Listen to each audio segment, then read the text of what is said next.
Hello दोस्तों। अब जब हमने मॉड्यूल 3 के पहले 2 पार्ट में जहाँ पर ये सीखा था कि अपने डेटा में बेसिक ऑपरेशंस कैसे कर सकते हैं, फिर हमने सीखा कि कुछ स्पेशल फीचर्स जैसे कि अपेंड एंड ट्रांसपोज़ कैसे यूज़ कर सकते हैं। अब हम पहुँच गए हैं अपने मॉड्यूल 3 के लास्ट पार्ट में, जहाँ पर हम सीखेंगे कुछ एडवांस फीचर्स के बारे में। इन पावर क्वेरी एडिटर के अंदर ही हम अपने डेटा को ट्रांसफ़ॉर्म करने के लिए कुछ एडवांस फीचर्स का भी इस्तेमाल कर सकते हैं, जिससे कि मेरा डेटा और बेहतर हो जाएगा और एफिशिएंट हो जाएगा विजुअलाइजेशन पेन में जाने के लिए। तो इस एडवांस फीचर्स के अंदर हम लोग सीखने वाले हैं। सबसे पहली चीज़ जो हम लोग देखेंगे वो होता है कि डेटा टाइप क्या होता है। अगर आपको याद हो तो फर्स्ट मॉड्यूल में जब हम लोगों ने अपने कन्वीनियंस फीचर्स ऑन किए हुए थे, तो माइक्रोसॉफ्ट पावर बीआई ने हर फील्ड का डेटा टाइप ऑटोमेटिकली डिटेक्ट कर लिया था। वहाँ पर हमारा काम सिर्फ इतना रह जाता था कि हम चेक करें कि वो डेटा टाइप सही तरीके से असाइन हुआ है कि नहीं। बट यहाँ पर जहाँ हमने इसको मैनुअली पे कर दिया है, तो हमें अपने हर फील्ड को एक डेटा टाइप अलॉट करना होगा, असाइन करना होगा। तो हमें अपने पावर बीआई को ये बताना होगा कि क्या वो नंबर है या टेक्स्ट है या डेट टाइम की तरह इसको डील करना है या है क्या। सो ये सारे डेटा टाइप्स होते हैं जो हम लोग अपने हर एक फील्ड को मैनुअली असाइन करेंगे। ठीक है। इसके अलावा हम लोग कुछ और एडवांस फीचर्स देखेंगे, जैसे कि लेट सपोज एक ये छोटा सा टेबल है जो हमारे पास है। इस टेबल में हमारे पास है student name Alex, Zara and John, and we have 3 subjects maths, English and science. And हमारे पास इन स्टूडेंट्स के इन सब्जेक्ट्स के मार्क्स दिए हुए हैं। इस पे मुझे कुछ डेटा एनालिसिस करना है, बट मैं चाहता हूँ कि मैं अपने विजुअलाइजेशन में एलेक्स के टोटल मार्क्स, ज़ारा के टोटल मार्क्स या जॉन के टोटल मार्क्स को भी लेकर के जाऊँ, और उन टोटल मार्क्स के अंदर मैं फर्दर एक स्प्लिट दिखा सकूँ कि आउट ऑफ 300 अगर किसी के मार्क्स हैं, तो 300 में से कितने नंबर उसके मैथ से हैं, कितने इंग्लिश से हैं, कितने साइंस से हैं। तो जब इस तरह की एनालिसिस करनी है, तो ये डेटा स्ट्रक्चर उसके लिए बहुत अच्छा नहीं रहेगा। उसके लिए हमें कुछ अपने डेटा स्ट्रक्चर में चेंजेस लाने की आवश्यकता है, ताकि वो काम मैं आसानी से कर सकूँ, वो विजुअलाइजेशन मैं आसानी से दे सकूँ। इसके लिए मुझे लगता है कि मैं इस टेबल को इस स्ट्रक्चर से इस दूसरे स्ट्रक्चर में चेंज कर दूँ तो ज़्यादा बेहतर होगा। जहाँ पर मेरे पास एक कॉलम में तो नेम आने चाहिए, सेकंड कॉलम में सब्जेक्ट आने चाहिए और थर्ड कॉलम में उनके मार्क्स आने चाहिए। अपने टेबल को इस हॉरिजॉन्टल स्ट्रक्चर से इस वर्टिकल स्ट्रक्चर में कन्वर्ट करने के प्रोसेस को हम बोलते हैं अनपिवटिंग, जहाँ पर मैथ्स, इंग्लिश और साइंस इन तीनों कॉलम्स को यूज करते हुए मैंने इस टेबल को अनपिवट किया है। तो जब मैंने मैथ्स, इंग्लिश और सब्जेक्ट और साइंस इन तीन कॉलम्स को चूज करके अनपिवट किया, तो ये कॉलम नेम जो है मेरे मैथ्स, इंग्लिश और साइंस, ये एक अलग कॉलम बना लेते हैं, दैट इज कॉल्ड एट्रीब्यूट। और उसके आगे एक और कॉलम बन जाता है वैल्यू, जिसमें उसके अंदर की ये सारी वैल्यूज आ जाती है। इसके बाद मैं इसको सिंपली इन कॉलम्स के नेम चेंज कर सकता हूँ, एट्रीब्यूट को मैं सब्जेक्ट दे सकता हूँ, वैल्यू को मैं मार्क्स दे सकता हूँ। और ये टेबल मेरे विजुअलाइजेशन में जब जाएगी, तो मैं एलेक्स के टोटल मार्क्स भी दिखा सकता हूँ, और उन टोटल मार्क्स के अंदर का बाइफर्केशन भी दिखा सकता हूँ कि उसमें से मैथ्स का कितना शेयर है, इंग्लिश का कितना शेयर है, साइंस का कितना शेयर है। तो इस तरह के ट्रांसफॉर्मेशन को हम अपने पावर क्वेरी एडिटर में बोलते हैं अनपिवट को। और इसी का अपोजिट जो होता है, दैट इज कॉल्ड पिवट। अगर मेरे पास इस तरह का डेटा है और मुझे इस तरह वर्टिकल से हॉरिजॉन्टल में लाना है, तो हम उसको पिवट कर सकते हैं। इसके अलावा हो सकता है कि मेरे पास कुछ एक टेबल आए जिसमें कुछ इस तरह का इंफॉर्मेशन हो, we have name, attribute and value. But attribute में दो इंफॉर्मेशन छुपी हुई हैं, term one hyphen maths, term one hyphen English, term one hyphen science. तो मेरे इस कॉलम में दो तरह की इंफॉर्मेशन छुपी है, one is term, another is subject. Now मैं क्या चाहता हूँ कि मैं इसमें से, अगर मैं इस पर्टिकुलर टेबल की बात करूँ, तो सारी जगह टर्म ही लिखा हुआ है, तो term is not useful for me. केवल सब्जेक्ट अगर मैं इसमें से एक्सट्रैक्ट कर पाऊँ, इसमें से निकाल पाऊँ, तो वो मेरे लिए बहुत बेहतर होगा।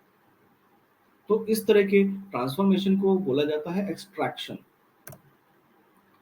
अब अगर मैं ध्यान से नोटिस करूं तो इस कॉलम एट्रीब्यूट में ओरिजिनल टेबल में जहां टर्म वन और मैथ्स था, टर्म वन और इंग्लिश था, टर्म वन और साइंस था, एक हाइफन बीच में डला हुआ है। और इस हाइफन का पहले का इंफॉर्मेशन अगर मैं उठाऊंगा तो मुझे टर्म मिल जाएगा, हाइफन के बाद का इंफॉर्मेशन अगर मैं बुलाऊंगा तो मुझे सब्जेक्ट मिल जाएगा। अगर मैं अगर मैं टर्म में ज़्यादा इंटरेस्टेड हूँ तो मैं एक एक्सट्रैक्शन यहाँ पर यूज कर सकता हूँ जिसका नाम है एक्सट्रैक्शन बिफोर डिलिमिटर। यहाँ पे मैं अपने डिलिमिटर को डिफाइन करूंगा एज हाइफन, और मैं बोलूंगा कि वट एवर इज देयर, जो भी इस हाइफन के पहले है वो एक्सट्रैक्ट कर लेंगे हम। तो दैट इज, ये कहलाएगा एक्सट्रैक्शन बिफोर डिलिमिटर। उसमें मेरा जो कॉलम है एट्रीब्यूट, जहां पर अभी टर्म वन हाइफन मैथ्स आ रहा था, वहां पे हाइफन से पहले की जितनी भी इंफॉर्मेशन यानी कि term one term one term one वो आ जाएगी और मेरी टेबल इस फॉर्म से इस फॉर्म में कन्वर्ट हो जाएगी। अगर मुझे हाइफन के बाद की इंफॉर्मेशन मेरे लिए ज़्यादा मायने रखती है, ज़्यादा इंपॉर्टेंट है, तो मैं उसके लिए यूज करूंगा एक्सट्रैक्शन आफ्टर डिलिमिटर। तो जो भी इस डिलिमिटर के बाद आ रहा है मुझे वो इन्फॉर्मेशन चाहिए। अगर मैं ये ट्रांसफॉर्मेशन यूज करता हूँ तो मेरे पास सिर्फ मैथ्स, इंग्लिश एंड साइंस आ जाएगा। तो ये रहा आपका एक्सट्रैक्शन। एक्सट्रैक्शन दो तरह का होता है, बिफोर डिलिमिटर, आफ्टर डिलिमिटर। इसमें डिलिमिटर हम लोग अपने हिसाब से एडजस्ट कर सकते हैं कि whether it is a hyphen, comma, slash, space, कुछ भी हो सकता है जो हमें एज अ इनपुट में पावर बीआई को देना होता है। तो this was the extraction. Extraction से मिलता जुलता ही एक और काम होता है जिसका नाम होता है splitting the column with delimiter.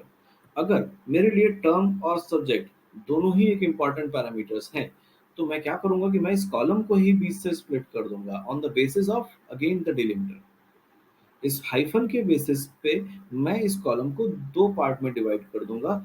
एक कॉलम में आ जाएगा सारे टर्म्स और एक कॉलम में सारे आ जाएंगे सब्जेक्ट। स्प्लिटिंग द कॉलम आपके कॉलम्स बढ़ा देगा, बट एक्सट्रैक्शन आपका कॉलम वही रहेगा। आपको क्या इन्फॉर्मेशन चाहिए आप केवल वो इन्फॉर्मेशन वहां से उठा सकते हो। स्प्लिटिंग में आपके मल्टीपल कॉलम्स क्रिएट हो रहे हैं। So this is the basic difference between extraction और splitting. I hope the concept behind extraction and splitting is clear to you guys. One more thing which is very important and widely used, बहुत ज़्यादा use करते हैं कोई भी data analysis में हम लोग। जैसे कि लेट सपोज मेरे पास एक ये टेबल है जहाँ पे नाम है सारे Alex Alex Alex, Zara Zara Zara, John John. Subject है maths English science, maths English science, maths English, और उनके मार्क्स है। अब मैं चाहता हूँ कि मेरे पास एक एक इतना बड़ा टेबल लेकर के लेट्स कि मैं को लेकर के मैं विजुलाइजेशन पे नहीं जाना चाहता हूँ। मैं चाहता हूँ कि मेरे पास एक छोटा टेबल आ जाए जहाँ पे सिर्फ नाम हो और उसके टोटल मार्क्स आ जाए। तो मेरे लिए एक अच्छा टेबल होगा और इस छोटे से टेबल को मैं विजुलाइजेशन में लेके जाना चाहता हूँ। अगर इस बड़ी टेबल को मुझे छोटा करना चाहता हूँ, मैं चाहता हूँ कि मुझे एलेक्स के बेसिस पे नेम एलेक्स, जारा और जॉन के टोटल मार्क्स मुझे एक छोटी सी टेबल में मिल जाए। तो ये किया जा सकता है एक और फीचर के थ्रू। उस फीचर का नाम है ग्रुप बाय। इस बड़ी सी टेबल को मैं इस छोटी सी टेबल में कन्वर्ट कर सकता हूँ यूजिंग दिस फंक्शन। यहाँ पे मैंने किया है ग्रुप बाय नेम। नेम के बेसिस पे ग्रुप करना है एलेक्स, जारा और जॉन के बेसिस पे हमको ग्रुप करना है, but use of by using sum of marks. 97 plus 67 plus 89 is equal to 253।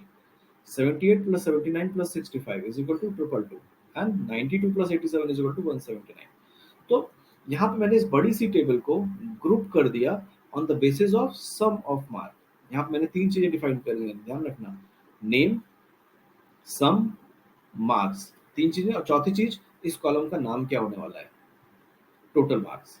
अगर ये चार चीजें मैं इंफॉर्मेशन देता हूँ ग्रुप बाय फीचर के अंदर जाकर के तो मेरी ये टेबल इस टेबल में कन्वर्ट हो सकती है। जरूरी नहीं है कि आप हर बार सम ही यूज करो। जैसे कि अगर आप देखो तो एलेक्स ने तीन सब्जेक्ट में मार्क पार्टिसिपेट किया है, जारा के भी तीन सब्जेक्ट हैं, बट जॉन के दो ही सब्जेक्ट हैं। तो इस ऑलवेज यूज की इट विल बी गुड कि अगर मैं सम की जगह यहाँ पर एवरेज यूज करूँ तो एवरेज भी ले सकते हैं। यहाँ पे मैंने लिया है group by name using average of marks. इसलिए मेरे पास एलेक्स, ज़ारा और जॉन के एवरेज मार्क्स यहाँ पर बन गए। तो ये एक छोटी सी टेबल बन गई है। अब इस छोटी सी टेबल को लेकर मैं विजुलाइजेशन पे जा सकता हूँ। सो गाइस, नाउ अपने अगले वीडियोस में मैं इन सारे एडवांस फीचर्स को अपने प्रोजेक्ट में इस्तेमाल करने वाला हूँ। अब किस प्रोजेक्ट में आपको कौन सा फीचर यूज करना है, ये प्रोजेक्ट ऑन प्रोजेक्ट डिपेंड करता है। जरूरी नहीं है कि हम सारे फीचर्स हर प्रोजेक्ट में यूज करेंगे ही करेंगे। हम अपने प्रोजेक्ट में जहाँ पर हमने एथलीट्स विंटर और समर गेम्स यूज किया था, वहां पर भी हम ये सारे फीचर्स यूज नहीं करने वाले हैं। बट फॉर डेमोन्स्ट्रेशन पर्पस मैं आपको दिखाऊंगा कि कैसे ये फीचर्स यूज करते हैं। राइट, हर बार हमको ये खुद डिसीजन लेना होता है कि हमें कौन सा फीचर यूज करना है, कौन सा नहीं करना है। राइट, तो अगले वीडियोस में हम देखेंगे कैसे ये एडवांस फीचर्स को यूज करेंगे पावर बीआई में। Till then, thank you.